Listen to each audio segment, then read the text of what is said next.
I knew I had to work so hard to become Wala na, laos successful. na yan. Hindi na yan kayang Sabi ko, bumalik. ayoko na muna magutom. Mabuti na ito, may trabaho I ako. aimed high. And then we tried. We really Hayaan mo tried. lang sila. Trabaho ka lang. One day you will have your own. Welcome to Lessons from the Legends.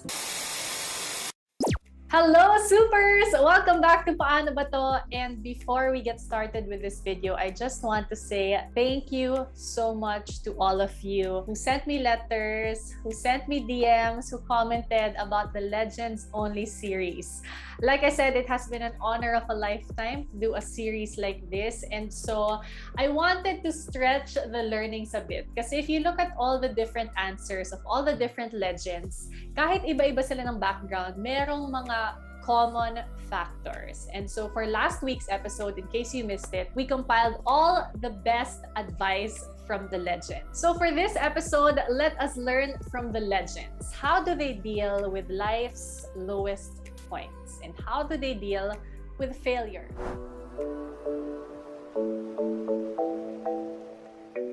During the 80s, so I was born in 1970, no? You may have many millennial listeners. My father lost his job, and when he lost his job, I saw my mother take the reins at home. And what do I mean by that? My father was always there, but she was the one who suddenly had to start opening the business, start to look for extra income. She had to make sure that may pang tuition. She was the one borrowing money. And being the eldest, I saw this. And when we were growing up, I mean, I love both my parents, Bianca, no? They were always fighting, and it's very difficult. And I think part of the reason I'm like this, I would have to say in my younger years, Palaban, it was also because I always felt that I had to fight for myself. I mean, my parents were good people, but it was just difficult. I didn't have what I'd call a rested childhood. I knew I had to work so hard, Bianca, to become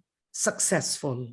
That one I knew. There was nothing to fall back to at home. I mean, I had loving parents, but when I started working, we were all helping our parents financially as well. It's that kind of character na tinuro na sa akin growing up. That's where this comes in. I wanted to be a fashion designer. At 16, I had a friend from the United States that was sending me Vogue for free. So that was my first exposure. I was reading Vogue. I loved Cindy Crawford. And you know, people that know me well know I draw quite well. So I wanted to be Donna Karan. Donna Karan was a famous designer in the 80s, and I wanted to be that. So the first thing I did after finishing high school was I applied to Parsons University in New York, and it's Parsons School of Design. Pangmayaman lang pumupunta doon. Yung parents ko naman, diba? Walang pera for that. And ang nangyari, Bianca, is I applied for a full scholarship and I was rejected. I cried. I really cried, and I felt, wow, my life is over.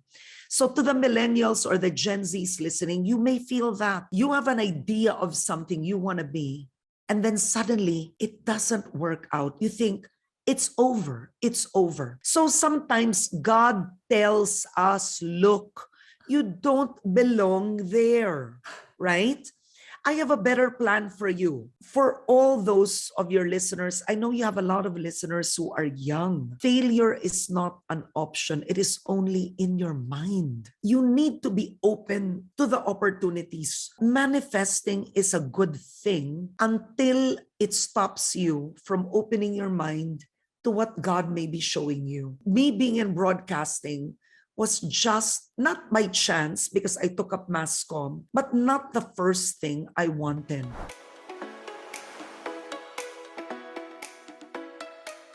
Curious lang ako parang pag sinasabi mong natutunan mong mahalin yung sarili mo, prior to getting to know the Lord, ano yung tingin mo sa sarili mo ba? May injury ako nung time na yun 2014, loser ako, failure ako. Wala akong, laos na ako nung time na yun, 2014. Alam natin yan, pag atleta may injury, wala na, laos na yan, hindi na yan kayang bumalik. Kahit ako yung mismong sinasabihan sa sarili kong ganun. Then nung time na yun, syempre naghahanap ako ng pagmamahal. Pagmamahal sa family ko kasi away from family ako.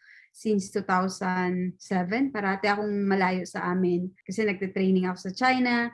Then, syempre, mahirap yung hanapin yung pagmamahal ng nanay kung walang kasama, hindi mo kasama, di ba?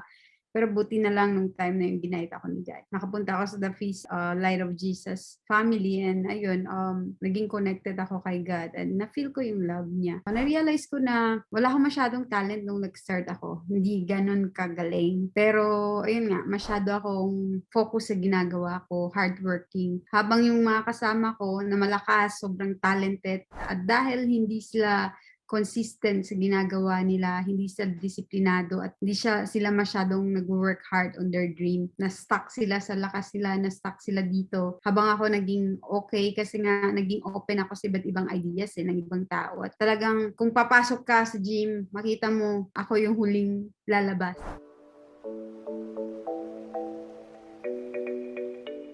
Before the theater, before the PR, was the toughest time of my life. Really tough. Tough as in tough. My father died. Nanay was alone. She was a public school teacher paying debts. I was in the city. I was a bright boy of Borongan, the valedictorian, the declaimer. Just the other day, Bianca, I was reading The Power of Recognition. When you shape your life, your reality, your image based on the expectations and based on the perceptions of people. Ang hirap nun kasi naririnig ko na sayang naman ang batang yan.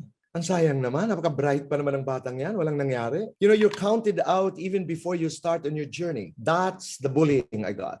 Sayang naman.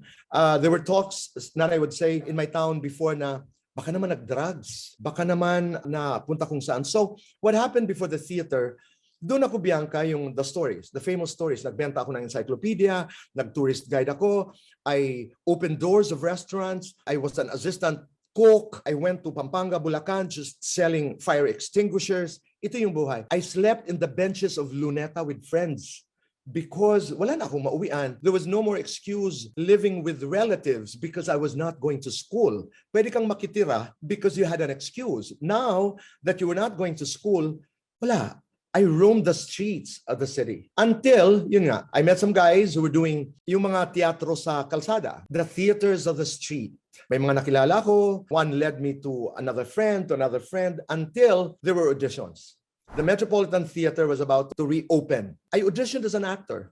But what did I want to do? Wala akong isinulat na pangarap na I want to be. Wala yun. And when I look back now, sabi ko nga when young people say, so how do you manage not having a dream? Sometimes a dream doesn't manifest early.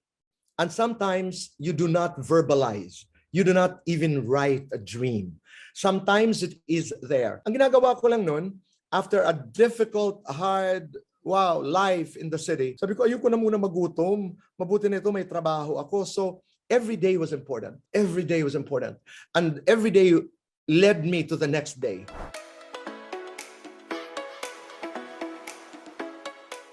What was that original goal of starting out Rajo? And when do you feel you sort of like hit that goal, I mean? You know, I didn't. My goal was world domination. I wanted my brands in New York, in Paris, in the world. I wanted to land in the papers of Vogue.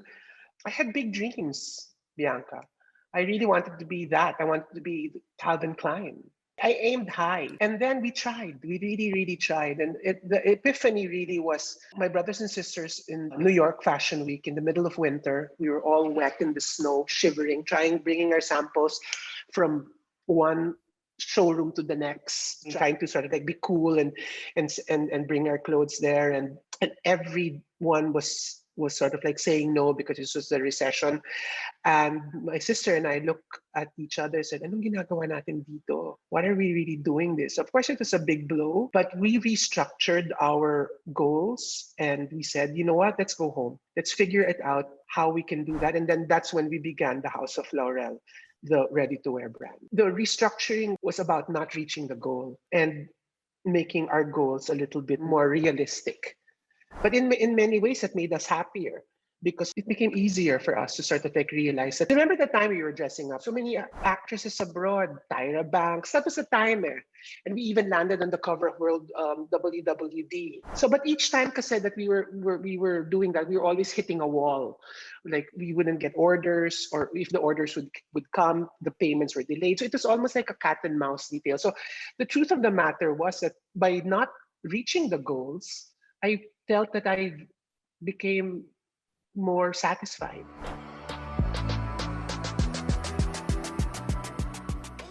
One story, isi-share ko na lang na sinare sa akin ni Direk Olive. Kasi there was a time in my directing life that I thought I wasn't cut for this. Ito yung once a year ako nagkaka-MMK. Wala akong directorial. Lahat ng juniors ko, nakakapag-direct namin sarili ng soap. Ako wala.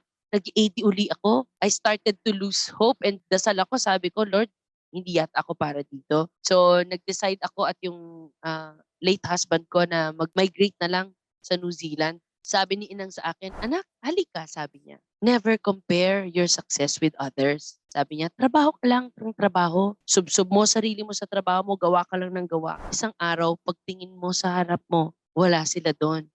Pagtingin mo sa gilid, wala rin sila doon. Paglingon mo, ang layo mo na pala sa kanila. And that's what I did.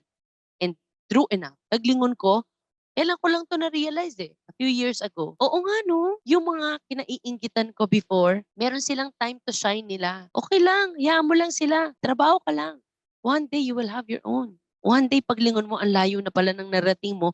Kasi imbis na katsang ka ng katsang, kaka-compare ng sarili mo sa iba, trabaho ka ng trabaho, di mo alam, umariba ka na pala.